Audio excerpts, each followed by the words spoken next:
Welcome once again. This is the second of 3 lectures to be given by Bob Strong, Emeritus Professor of Politics at WNL. Bob doesn't need much of an introduction because most of you were here when he was here in August, and I introduced him then. He's now an Emeritus Professor of Politics, as well as serving as a senior fellow at the Miller Center at the University of Virginia, which deals also with politics. Bob has brought with him today 2 Washington and Lee students. I suspect one is a Democrat and one is a Republican. All I know is the names are Brady and Alex, but Bob will introduce them. Let's welcome Bob back for round number 2.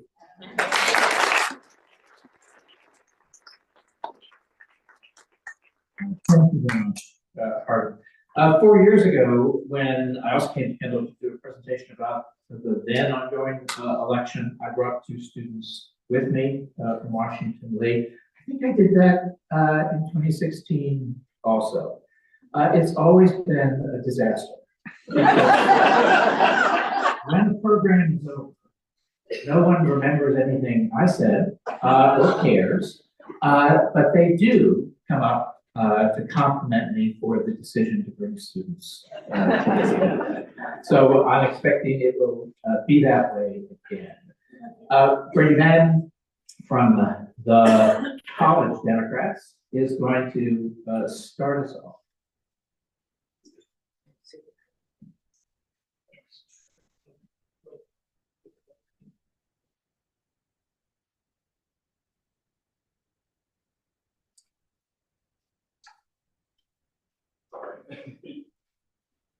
Hello everyone, my name's Brady Madden. I'm from Bloomsburg, Pennsylvania. It's a really small town, quite in the middle of nowhere. I have the honor to be the College Democrats president at WNL, and I'm here to talk to you about not just Kamala Harris and Tim Walz, but all of the Democratic candidates up and down the ballot. So that being said, I first want to introduce you to all the candidates. First up is Kamala Harris. I'm sure many of you know her already, but she started off born in California to a working class family, and then she went straight into prosecution. So she worked on child sex crimes, and then was elected the DA of San Francisco, where she worked on domestic and gun violence. After that, she ran for Attorney General of California, took on drug companies, traffickers, big banks, and corporate polluters, lots of other things, but that's just the brief cover. And then she was a senator for California, and she was focused on investing in communities, government oversight, and bringing down costs for Americans. Kamala Harris's running mate is Governor Tim Walz. Governor Tim Walz was enlisted in the Army National Guard for 24 years and entered as soon as he turned 17. He was elected to the House of Representatives from a rural red district, and he really emphasized the needs of farmers, writing farm bills, and helping out rural communities. And then he was elected governor of Minnesota. There he also worked for working families, lowered the cost of insulin, got rid of junk fees, and was the first state to codify Roe v. Wade after the Supreme Court decision overturning that. Next up is Tim Kaine. Tim Kaine is running to be your US Senator for Virginia. So he's been there for quite a number of years, was actually the governor of Virginia first, but he grew up in Kansas City, working at his family's business, then was elected to City Council of Richmond, became the mayor of Richmond, and then was elected governor, where he served for 4 years. After that, he was a senator, really emphasized education, healthcare, and funding local law enforcement and lowering prescription drug prices. And then this is probably the one you don't know too much about. This is Ken Mitchell. He is a veteran running to be the representative for Virginia's 6th congressional district. So he served in the Army for 24 years and actually finished his service in the White House under 2 different presidents. He then worked in telecommunications, a historic renovation and construction company, and then joined an engineering firm and worked with local municipalities all across southern and western Virginia. So those are the 4 people running, and now I'm going to talk a little bit about where Kamala Harris stands on a lot of these important issues. So first up is taxes, and the biggest thing is Kamala Harris and Tim Walz are committed to not raising taxes for anyone making over or under $400,000 a year. And they're also looking to expand the child tax credit and the earned income tax credit, which will benefit 100 million working class families. To bring down high costs, they're going to go after anti-competitive practices and try to take down some of these companies that just hold too much power in the market. And we really want these small businesses and local businesses to thrive, and that's what they're focused on. She's also tightening restrictions on companies who are capitalizing on emergency situations. So as we've seen, hurricanes can come and destroy areas, and we want to make sure these companies are not charging 5 times as much for drinking water than before. And so that's something she really wants to cut down on as well. Medicare and Social Security, they are committed to not making any cuts to Medicare and Social Security. And that's been an adamant position of both Harris and Walz. They also, which is a big one, they want to expand Medicare to cover long-term at-home care for seniors. Meaning, if you're on Medicare and you want to live at home, but you need that medical care, Medicare will now cover the cost of at-home care. So bringing those nurses, bringing those people to your home, so that way you can live in your own home. And then really keep on strengthening Medicare's ability to negotiate drug prices, was another big policy of hers. When it comes to reproductive health care, they really just want to trust women and not be 2 more people in the doctor's office with these women. And as president, she would sign a bill that would codify Roe v. Wade nationally and protect a woman's right to choose. Immigration, she supported the bipartisan border deal that would have added 1,500 border security agents and new cunning state-of-the-art technology to stop fentanyl at the border. Unfortunately, that didn't make it through Congress, but in the next year, as president, she would definitely sign that into law and expand even further on some of these policies so that we can have a secure border. When it comes to foreign policy, she is an adamant supporter of NATO and Ukraine and Israel, but she understands, these Palestinian people have the right to dignity, security, freedom, self-determination. We need to also take them into account when we think about the decisions we're making and where we're sending our money, if that makes sense. Gun violence and crime is another area she really wants to focus on. Under President Biden and Kamala Harris, we saw $15 billion supporting local law enforcement, and crime is now at a 50-year low across the entire U.S. And she would also like to ban assault weapons and high-capacity magazines for universal background checks, red flag laws, simple pragmatic solutions to stop gun violence. When it comes to defending democracy, she is committed to securing elections, making sure they're free and fair, and making sure they're scrutinized. We want these elections to be fair. We don't want bad actors to come in and be able to overturn your voices, overturn my voice. So she really wants to limit dark money, limit the ability of people to, completely just come in and negate the results of the election. She also wants to address gerrymandering and ensure that courts remain impartial, which is a big emphasis of her campaign. When it comes to voting rights, increasing protections against voter suppression, passing the new Voting Rights Act. We haven't had one in so long, and it's about time. Things have changed a lot. And she also really wants to make sure that everyone who wants to vote can vote, and everyone who can vote has equal ability to do that. Sometimes it's hard for people to get to the polls. You may have something going on, you may have work. She really wants to expand on that and make sure people can get to the polls and express their concerns. And so thank you. That's just a brief overview. There's a lot more. If you have any questions, I can somehow get my contact to you all, or you can go to her website and she's got lots of information on where she stands. So thank you. I know that was quick, sorry.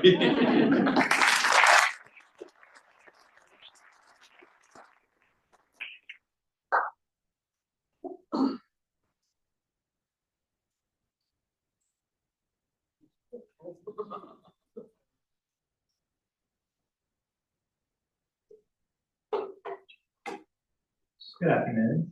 My name is Alex Kagan. I'm a sophomore here at Washington Lee. I'm from Lewisburg, West Virginia.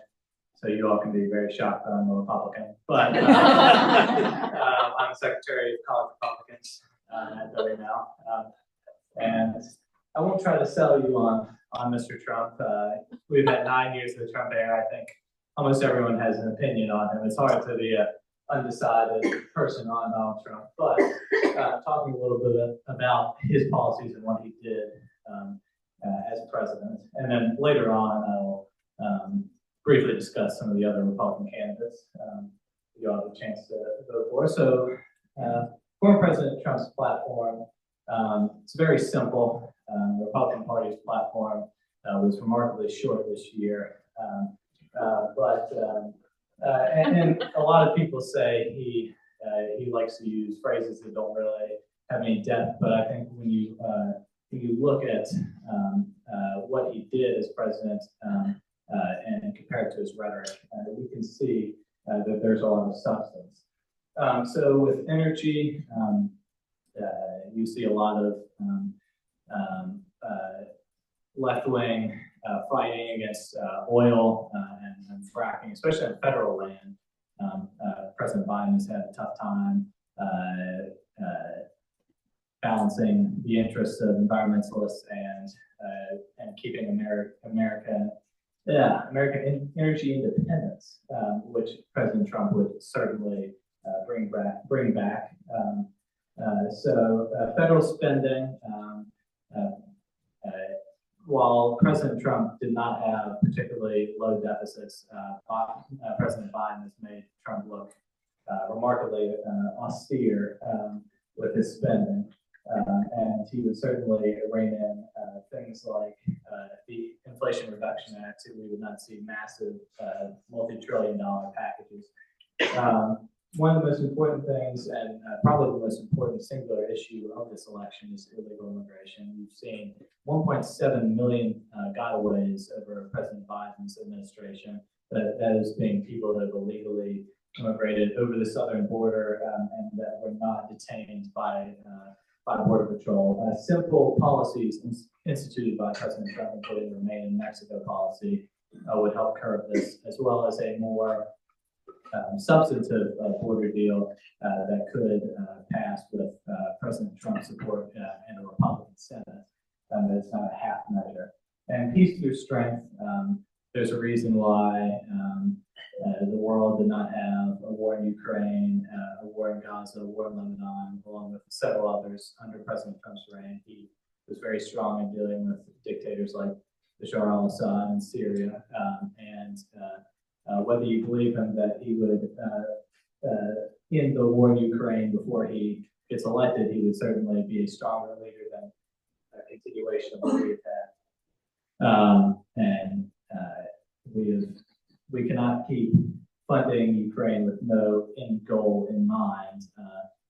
You must have some sort of finality to this conflict, and I think President Trump would bring that with a stronger hand. So we talked a little bit about the border. He's promised the largest mass deportation in American history.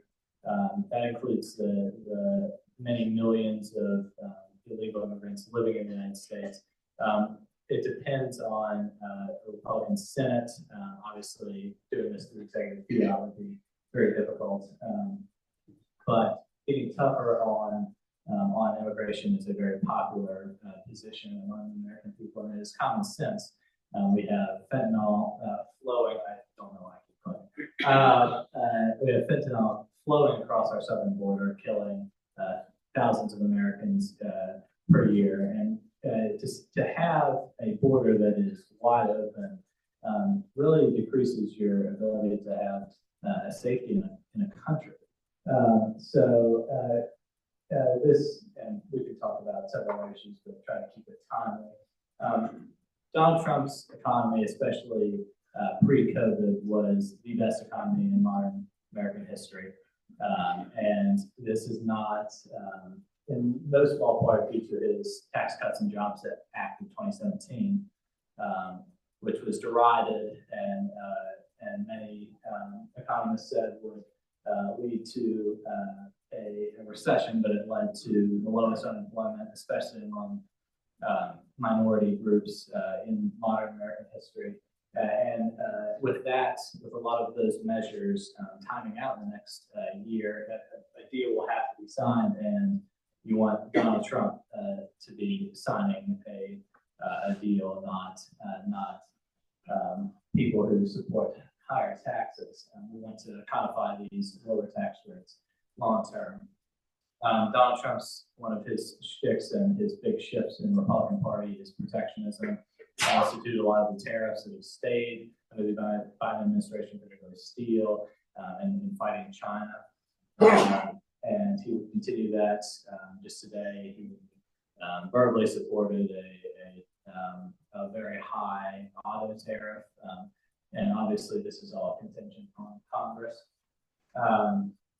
And this brings me back to the Tax Cuts and Jobs Act, to the real way to ensure opportunity is not through cracking down on big business and instituting draconian regulations. It's to allow American free enterprise to take over and to get the government out of massive economic regulation. Housing affordability. And the unaffordability of housing is a crisis and is a large part due to zoning and other government overregulation. And another one being affordable health care.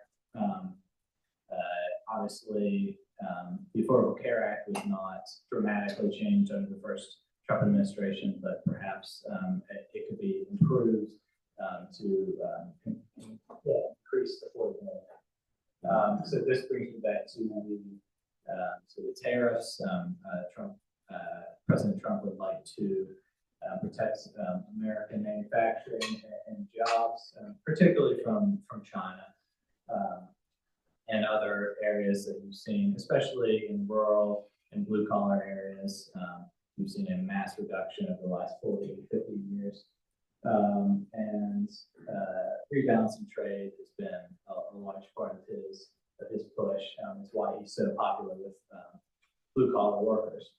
With seniors, a large talking point against the Republican Party has been that they want to cut Social Security, Medicare, and Medicaid, which is factually untrue. President Trump did not in his first term. He did not in the second term. And that's why retirees and older generations support President Trump at a lot higher margins. They know that is untrue. So with K through 12, obviously the federal government is not as involved in lower education as it is in higher, but supporting school choice is the big innovation. It's a simple fact that the more options you have for your children to educate, the better it is. I come from a state that has had mass fights with the teachers' unions over school choice. It was finally passed through, and as long as you're not taking money from the school more than what a student would have given, the tax dollars student would have given, you're not hurting the states. You're not hurting the state schools by giving more choice. But teachers' unions, which exclusively support the Democratic Party, have fought tooth and nail, state by state, to restrict the freedom of choice of students. Parental rights is another. Parental control over the curriculum, especially K-12 curriculums, has been a very contentious issue. And as I said, returning education to the states is a large part of the Republican platform. So common sense means a different thing to everybody. We see that phrase thrown around a lot. But what it simply means to me, I think the Republican Party is living through American values, going through basic American values, respect, decency, caring for our veterans, being a large part of that. Anti-Semitism has run wild, especially in American cities. And you saw President Trump respond very swiftly and justly to major rioting in the summer of 2020. And I think that you can see that again as more flares up.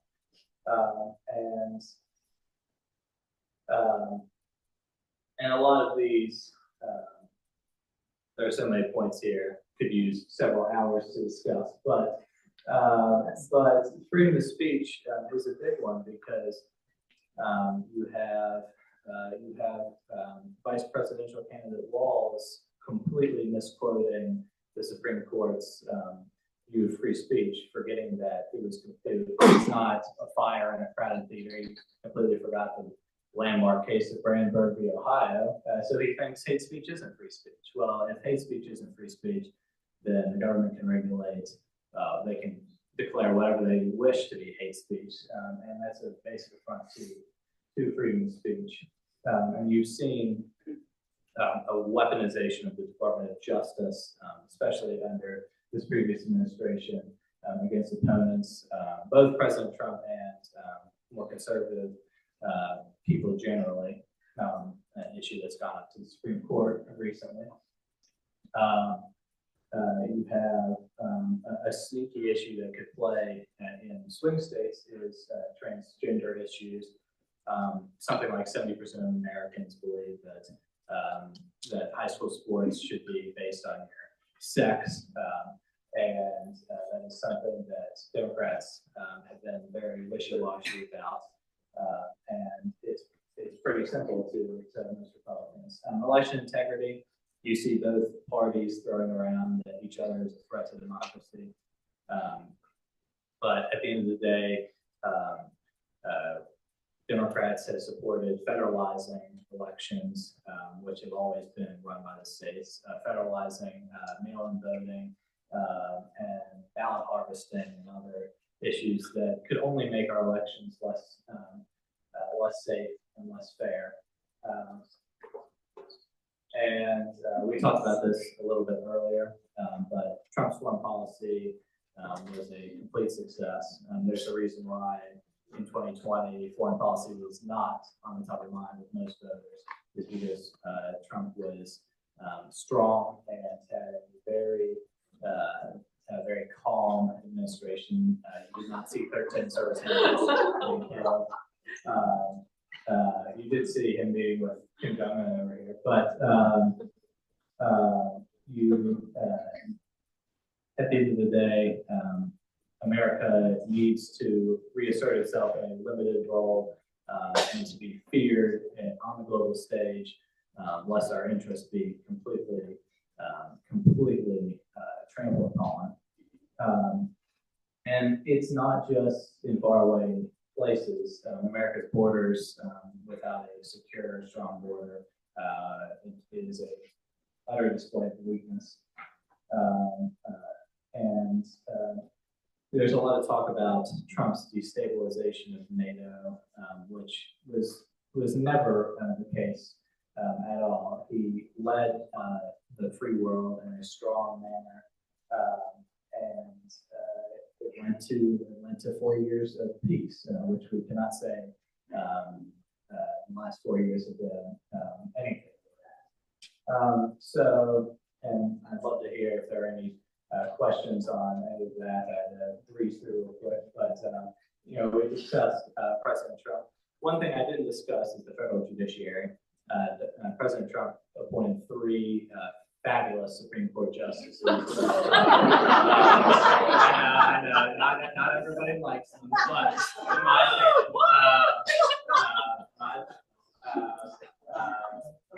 yes, I should say 3. But the federal judiciary is very important, especially with a Republican Senate. Would lead to keeping control of that branch of government. And we've talked about most of this.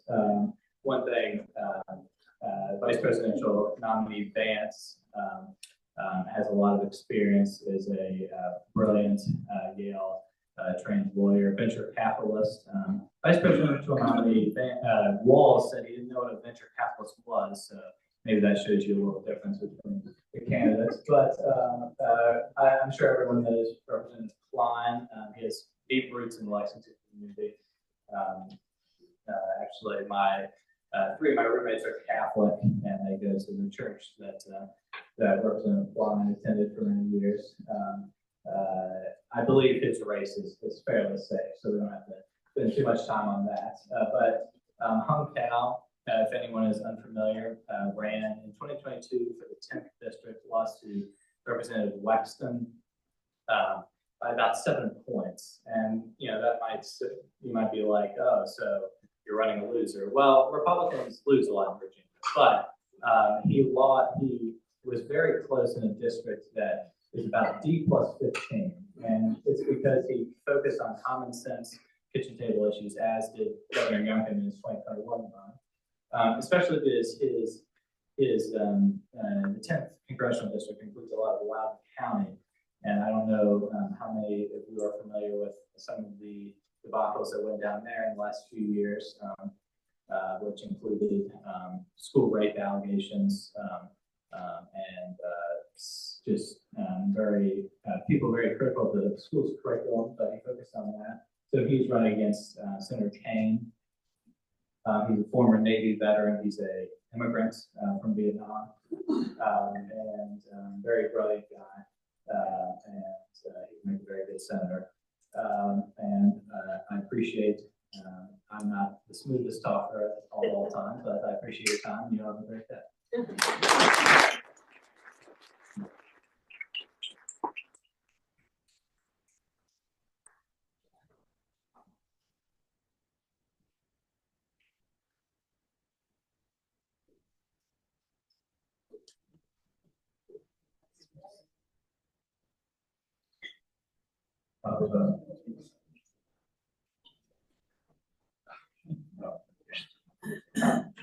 Well, thank you very much.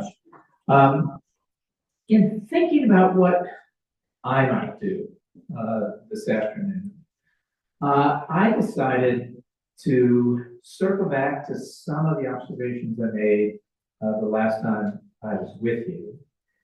And rather than talking about the current issues in this campaign, to look for some elements of change, to look for some historical examples that might help us get a better idea of where we are and what we're going through in this important election. But let me begin with just two,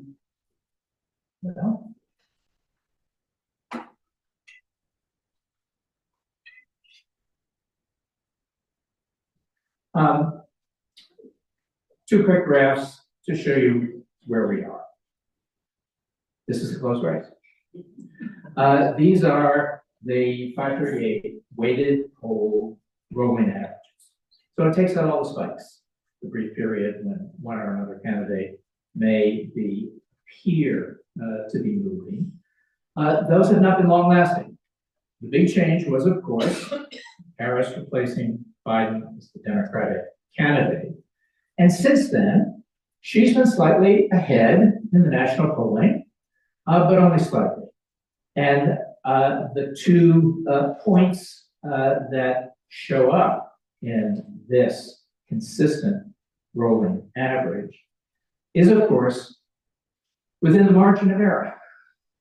So this graph is telling us either of the 2 candidates can win. I used to tell my friends overseas that I live in the United States. Now I tell them I live in the margin of error. Because that's the reality as we get closer to the vote. And of course,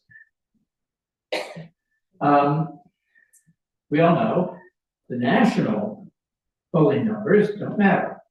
What matters is the Electoral College and the fact that the same 6 or 7 states, North Carolina was added to the group a little bit later than the others, will be decisive. who wins in Pennsylvania, Michigan, Wisconsin, Nevada, Arizona, Georgia, and North Carolina, different combinations that are possible, will determine who the next president of the United States is.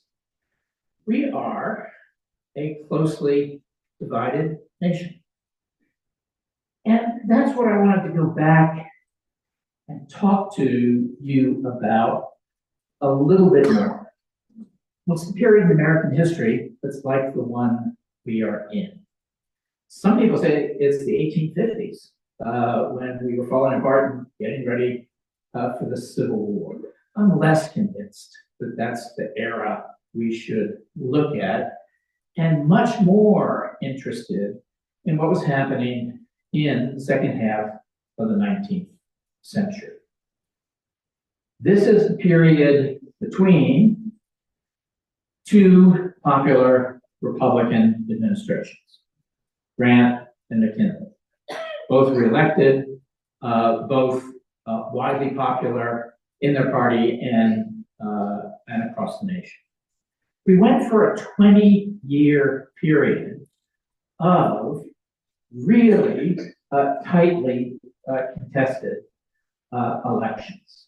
During that 20-year period, no candidate for president won more than 50% of the national vote, except one, Samuel Tilden, and he was a loser. He lost in 1876.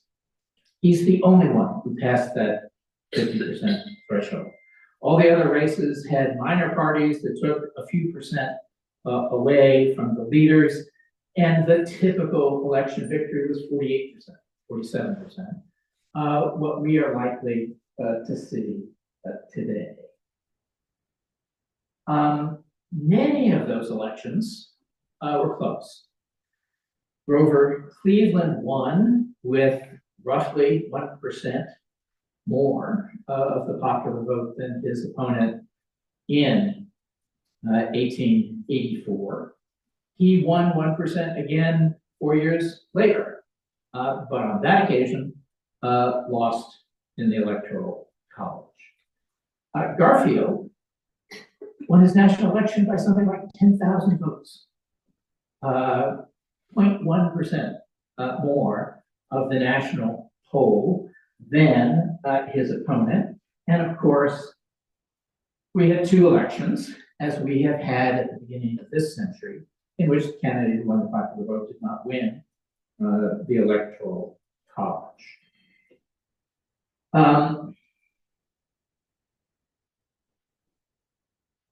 Second half of the 19th century was different, of course.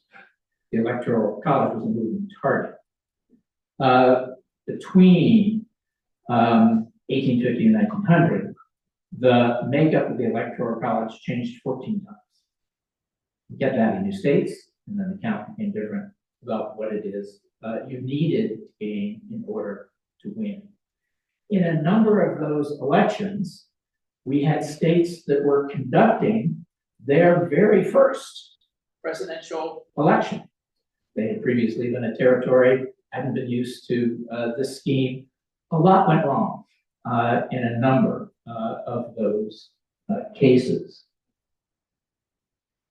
And when you have two parties that both come close to having half of the American population behind them, you typically get divided government. You get the White House in the hands of one party and either one or both houses of Congress in the hands of the other. During the 20-year period I'm thinking more and more about, we had 6 years when there was unified government. It tended to be unified government with small margins. So it was hard for any of the political parties to carry out a controversial agenda. Moreover, as we kept flipping, we also didn't have a longer period than 2 years with one party in control. As we kept flipping, Policies moved back and forth. They moved back and forth on tariffs. They moved back and forth on civil service reform. And they moved back and forth on immigration, on some issues we know about today. If you don't have a government that can pass legislation, like important new laws we need on immigration, you have a period in which issues fester. But it can also be worse than that. In the second half of the 19th century, the two closely divided political parties made a deal. They made it after the election of 1876. And the deal was, we're going to pull back on Reconstruction. We're going to remove troops from the South. And we're going to give up on the Republican agenda item of promoting and protecting the rights of former slaves. Both parties agreed to do that. And the nation suffered from both their relative weakness vis-a-vis each other and their deal. But we're not going to do anything important about one of the most central issues to the future of the Republic. I wonder, are we doing that today? There's not a backroom deal, there's not a corrupt meeting that took place. But we live in a period where both political parties are winking and nodding to each other and saying, let's not do anything about the deficit. That's really hard. Democrats don't want to do anything about it because it would involve cutting spending. Republicans don't want to do anything about it because it would involve raising new revenue. And therefore, they're in pretty solid agreement that we're just going to let it go. So far, that has not been a crushing event for this country, but it could be. And the next time we have a great international emergency, the next time we have a great domestic emergency, and no longer have the same kind of leeway to borrow in those times, we'll regret that we couldn't get together by either putting one party in full charge and letting their agenda flow, or agree to face difficult questions that are before us. I looked something up the other day. Of course, we mostly had divided government also. Bill Clinton had 2 years where the Democrats controlled everything. So did Obama. So did Trump with the Republican Party. So did Biden. George W. Bush didn't even get 2 years. The Senate flipped during the first year he was in office. Divided government is our norm. The last time we had a political party that controlled the White House, the House, and the Senate for 4 consecutive years was Jimmy Carter.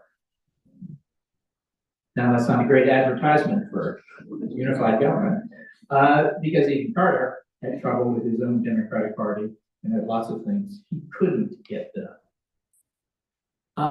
We should be thinking about how does a deeply divided nation function? Forget for the moment which side of the fence you are on. If there isn't going to be a decisive victory for the Republican Party or a decisive victory for the Democratic Party, we're going to continue struggling with how do we address the controversial and the biggest issues that we confront. And of course, there's even worse news. In the second half of the 19th century, there were 3 political presidential assassinations. and a considerable amount of violence, particularly in 1876, surrounding the election.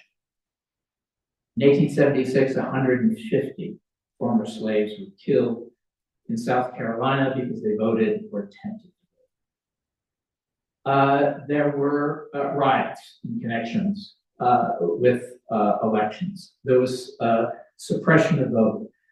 There was fraud. It was an extremely difficult period. The good news is we got through it, but we got through it at some peril. And I continue to worry that this is going to go on for a while. Does anybody think we're going to have a decisive election this time?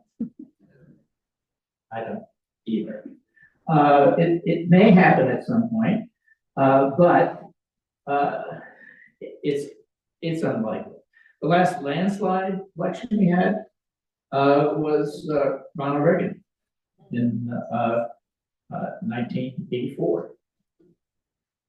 We've had a series of relatively close elections, and some, of course, extremely close, which this one may be. Let me switch topics here, and I'll do this again one or two times, to again try and broaden our conversation and debate.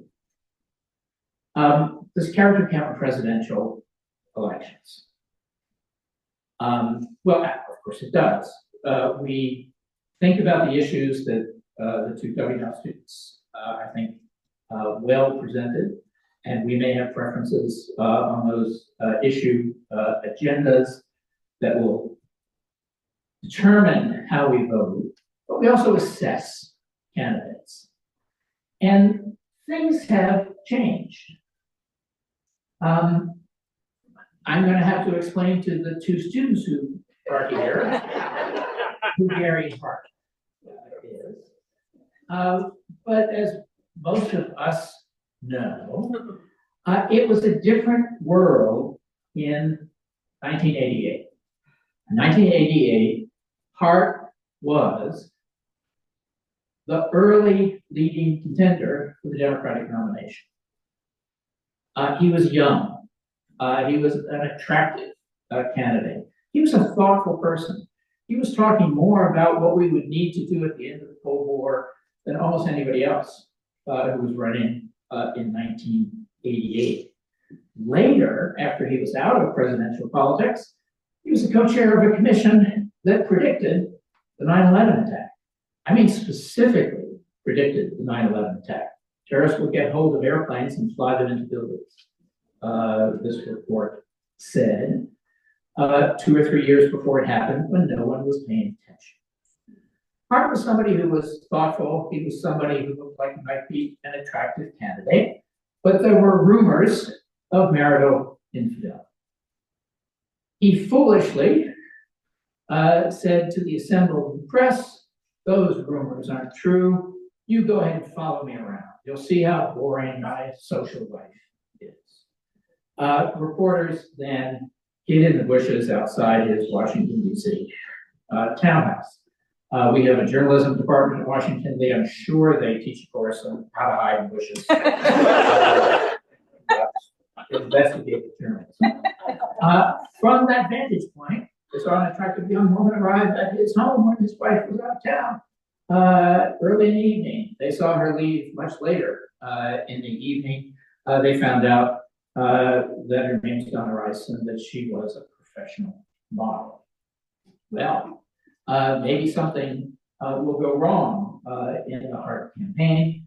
And a few weeks later, a photographer in Miami took a picture of Hart sitting on a bench at a pier with Donna Rice sitting in his lap.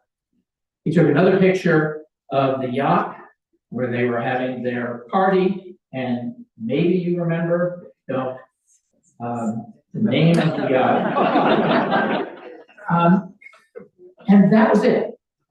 Gary Hart's political career was over, at least in terms of aspirations for the president. The likelihood that he had an affair, the likelihood that he lied to the press, those rumors aren't true, ruined his chances of winning a nomination or winning the White House. That was then. We're in a different world. And I won't go down the list. I don't need to. We all know what's on it. We don't judge our candidates or even our sitting presidents in the same way we used to. And that's a pretty big change. It is an issue that clearly matters in this campaign season, where the answer to the question, does character count? You could say, well, no, it doesn't. But of course, to many voters, it does. And one of the issues that analysts of this election cycle are trying to figure out is, who will the nose-holding voters be? And will they make the decision? I don't like all of President Trump's rhetoric. I don't like his behavior, like the criminal prosecution, the felony charges he's been found guilty on. But I like the policies I'm going to go ahead and vote for. Or will they hold their nose in another way? I don't like Harris's policies. I've never voted for a Democrat. I can't imagine that I ever would, but Trump is bad. He's really bad. I really don't want that. And I'm going to take a very big step, the one Liz Cheney has taken, and vote for a Democrat, because I see so much in his character, so much in his conduct, so much in the dangers his personality and performance might pose to the Republic, that I will vote for the other party. How many of the voters in those two camps will there be? No one really knows. I don't think we get good information about that in polling, and we certainly don't get it in the polling of individual battleground states. There's a third group of people, and they are quite important. There are people who don't like either party. There are people who certainly did not like the candidate choice we had early in the summer this year. Biden's too old. Trump's too crazy. I'm a double hater. Those double haters made a big difference in 2020. In the state of Georgia, when they did the hand recount of votes, and they looked at every piece of paper in the voting process, it was clear to the people doing the count that large numbers of individuals who voted down ballot Republican straight line, not for the Republican member of Congress, not for the Republican mayor, or for the Republican Party, left the presidential contest blank. They didn't vote a third party candidate, they didn't fill in a name, they just left it blank. I believe the estimate that I heard was close to 30,000 voters did that. That's how Biden won Georgia. He won because there were voters expressing their will, and the will was, I don't like either of the candidates, and I'll let others decide who carries the state. Biden carries it by that narrow margin. In all likelihood, that character judgment was at the core of that. And here, I want to do something else that I probably shouldn't do, but I want to talk about the large number of people who are convinced that we don't have free and fair elections and that 2020 was not one of them. And let me just limit myself to Pennsylvania. Biden did exceedingly well in Philadelphia. He also did well in Pittsburgh and Erie and state capital. He critically did well in the suburbs of Philadelphia that made a significant difference. But there were claims that the election was lost to the Trump supporters because of what happened in Philadelphia. There was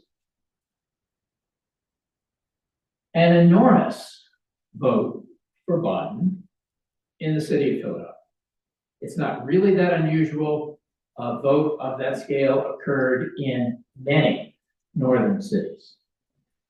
And the claim is made that there were shenanigans in Philadelphia that led to the final result in a state that was relatively close.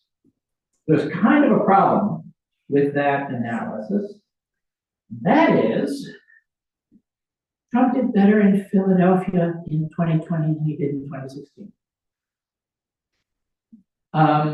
He did better in Detroit in 2020 than he did in 2016. If you think about it, the case made by people who say Michigan was stolen, Pennsylvania was stolen, was that the Democrats got together, they rigged the vote in Philadelphia, and they decided to give Trump a bump. Really?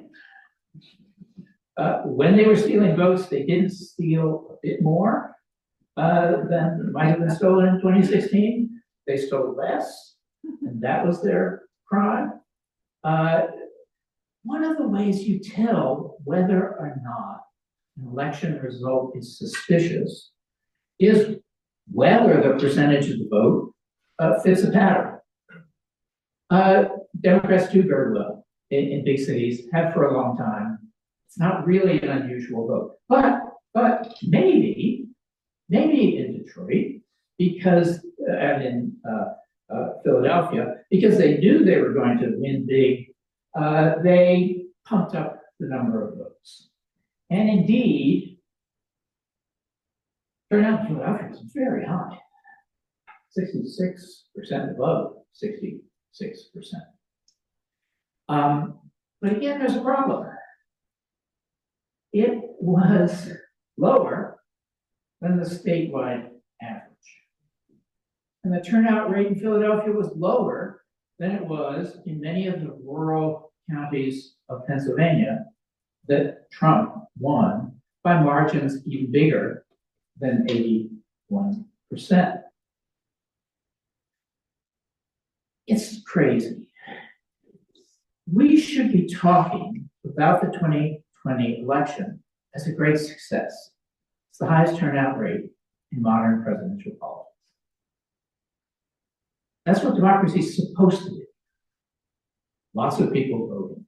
Lots of new voters showed up in 2020 to vote for Donald Trump. Lots of new voters showed up in 2020 to vote against Donald Trump. It really was an election where it was the character and performance on one side that was more important to voters than the other. Biden was well known, Biden was okay. Biden wasn't someone you got really enthusiastic about or really angry about. Trump was the opposite. He did produce enthusiasm. He did produce anger.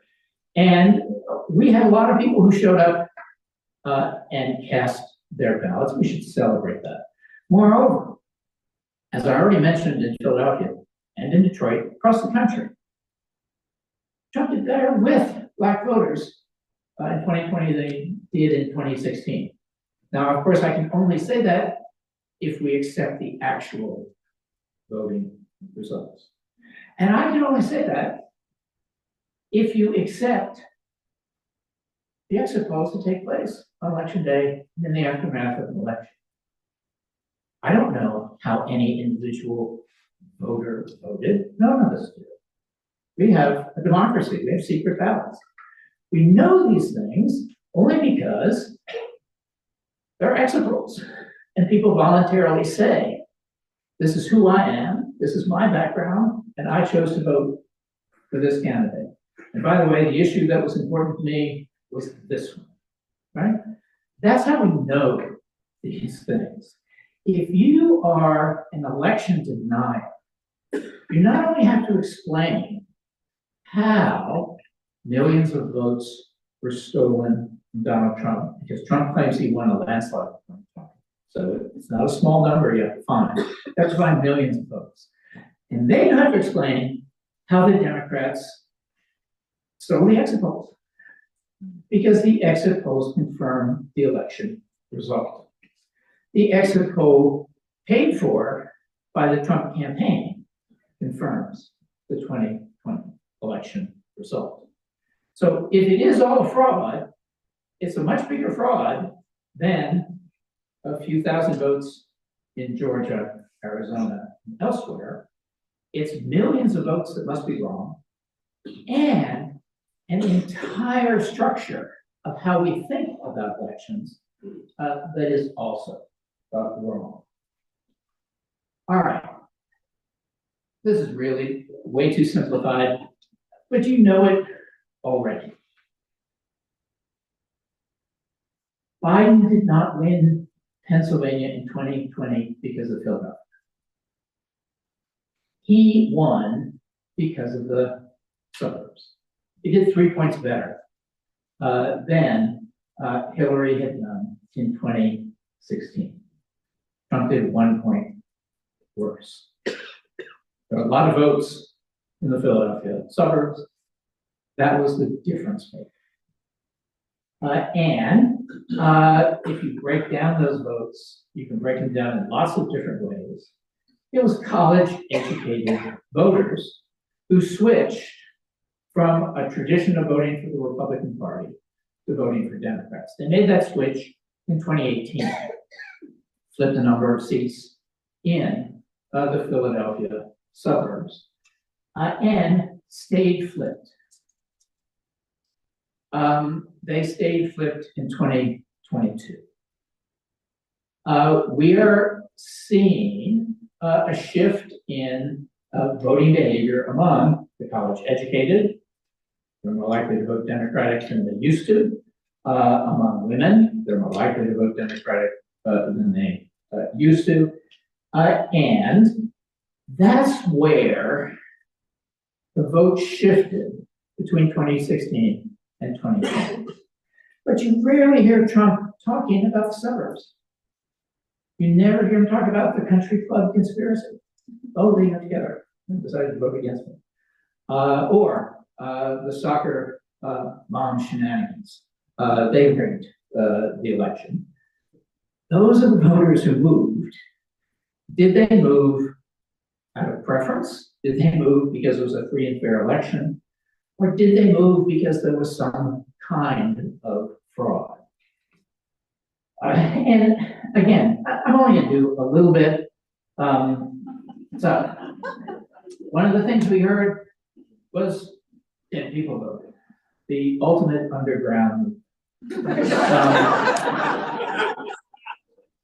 Matt Gates has a tweet or actually sent out 21,000 dead people on the state of Pennsylvania's voter rolls. By the way, he's correct. I think the number is a little high, but there are thousands and thousands of people who have passed away who were on the Pennsylvania voter rolls in 2020.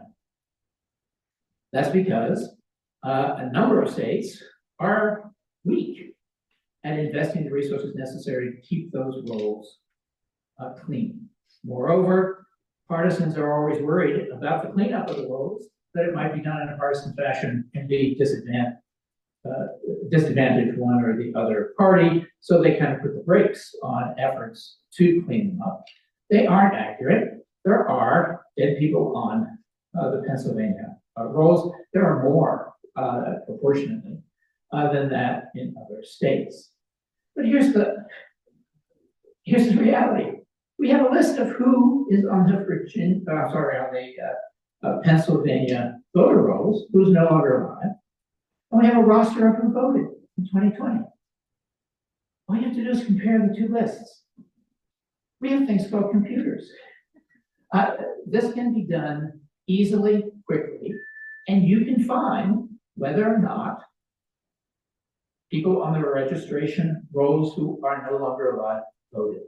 And we do that. In Georgia, there were 12. Georgia, there were 12. 6 voted for Trump and 6 voted for Biden. Even among the dead,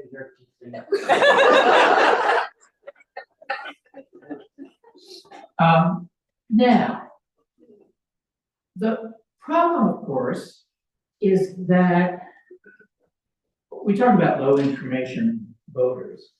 We have low information citizens. Most people have the good sense not to spend a lot of time thinking about politics.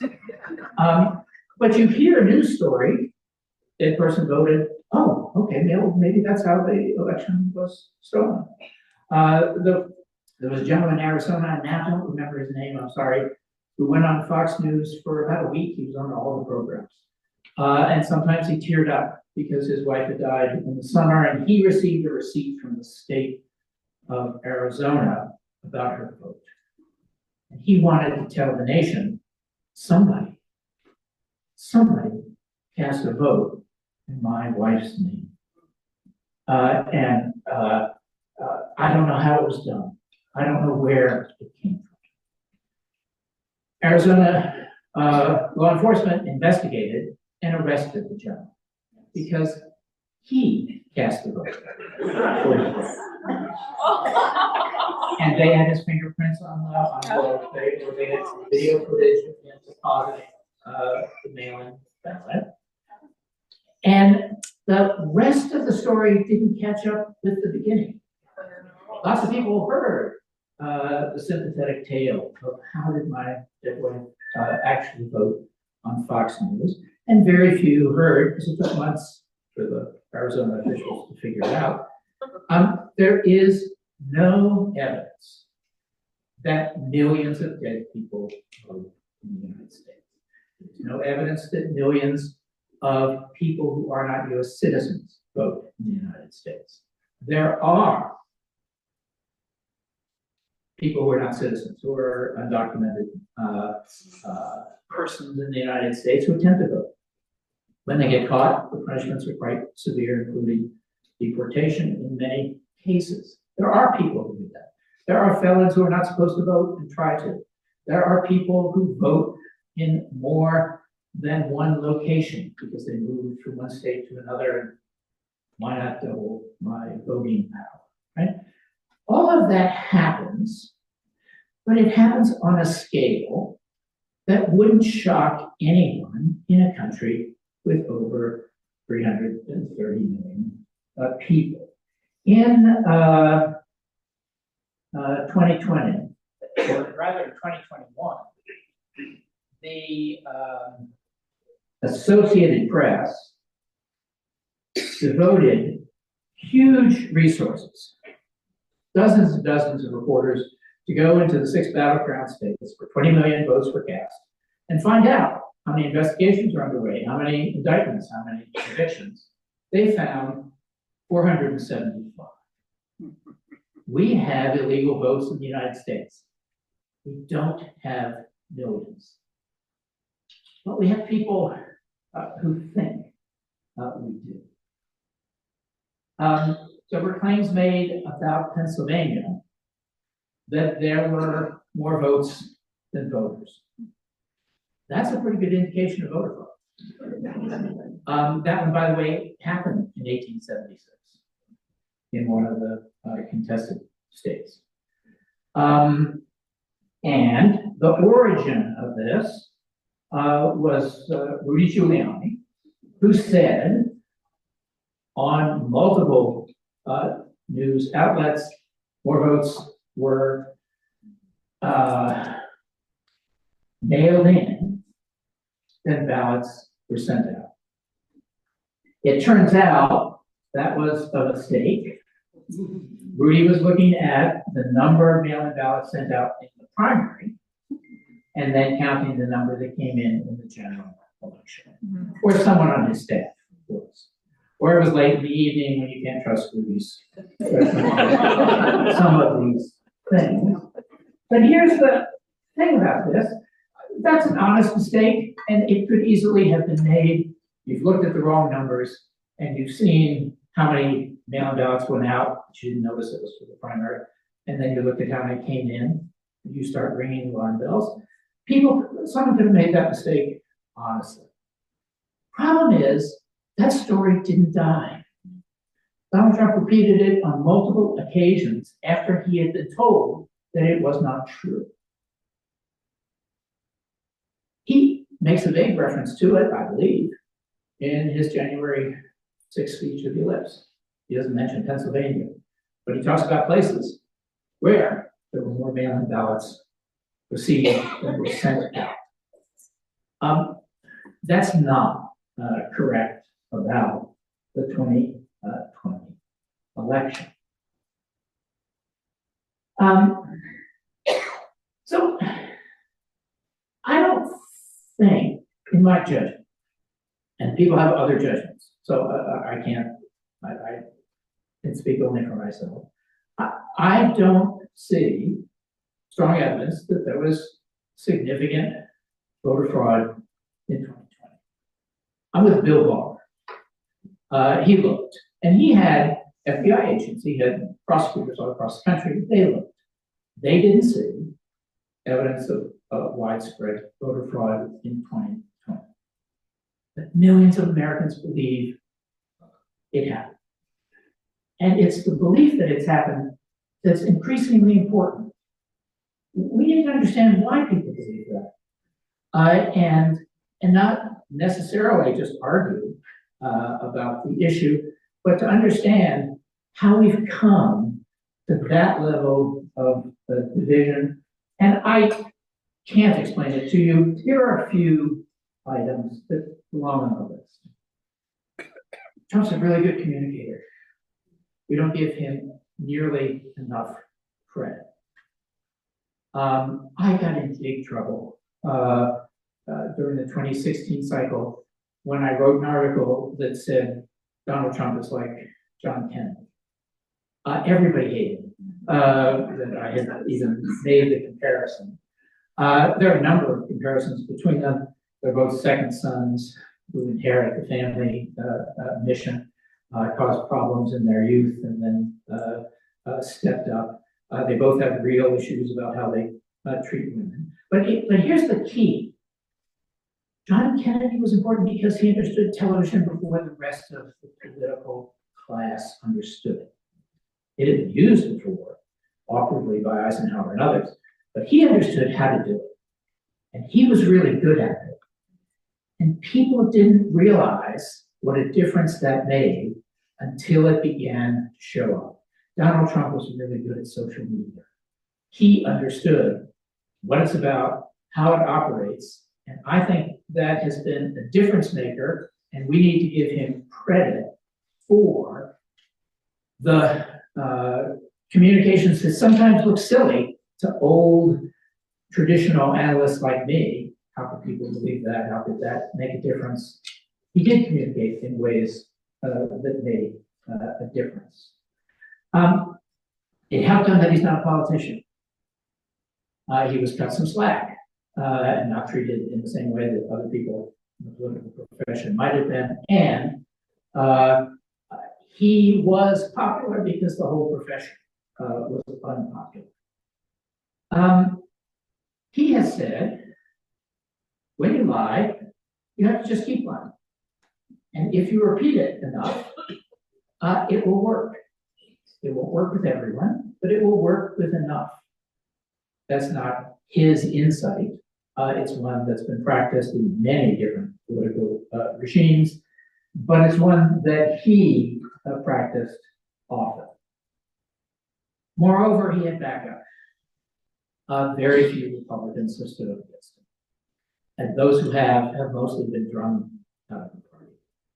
It has made a difference that the Republican Party has gone along with Trump's style and conduct. And here's the one that's really important. Who's going to tell us that a candidate is lying, is unfit for office, who we will believe? We don't believe mainstream news. We don't believe people who pose as experts. We certainly don't believe college professors. And by the way, that's a sound judgment. That one I don't quibble with. But where there are no experts, where there are no arbiters, where there are no institutions that we collectively respect, we're adrift. And we have opened the opportunity for the demagogue. We've opened the opportunity for the liar. The fault is partly our own, or not our own, our social structure in which the authority of nearly every institution is weaker. I think also we trust ourselves. I can look things up myself. I can find my own evidence. I can do my own research. Well, you can find anything on the internet. And that is not a substitute for the old trusted experts and institutions. And I'm done. We're nearly done. Let me just make one more point. Biden was going to run this campaign by saying democracy's on the ballot. If you're a really loyal Trump supporter, you think we don't live in a democracy. You think millions of votes were stolen in 2016, that Trump actually won the popular vote. You think more votes were stolen in 2020. You are worried that Democrats don't get caught. But they steal votes and they don't seem to get investigated. They don't seem to get indicted. They don't seem to get jailed. But our guy who tried to stop the steal, my God, he could go to jail for what he did or didn't do on January 6th. In your view of the world, and this isn't all Trump supporters, by all means, but in the segment of Trump supporters who are fully on the MAGA train, everything is upside down backwards. You know what? You're angry. And that's a force at play in 2024 that will be consequential.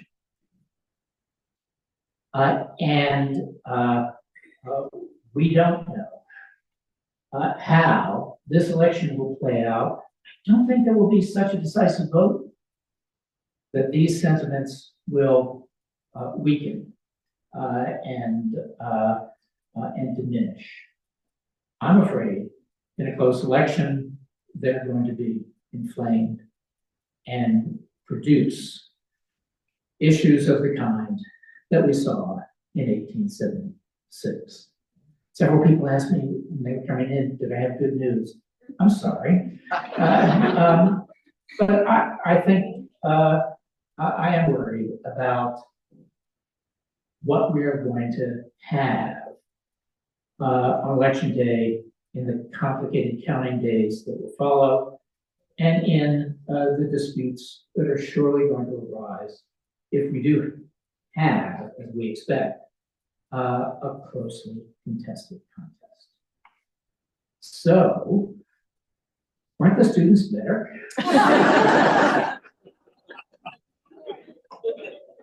We've run over. How do you want to handle it? We have run over, and probably most of the questions that any of you could have been answered. But I suspect Bob will be here a little longer to answer questions that some of you haven't. So I'm not going to open it up for questions. I just will say once more, Bob, you have done a splendid job of enlightening us.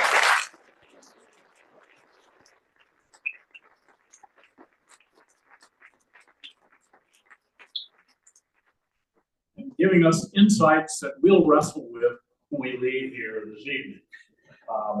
Bob will be back for his. You'll settle it all this evening. That's great. I go to dinner, you'll fix it. Assuming the election is over, Bob will know what he wants to talk about when he comes back.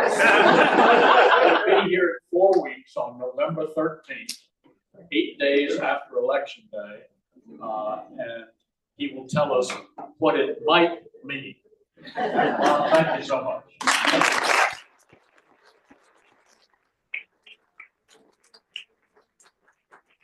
Yeah,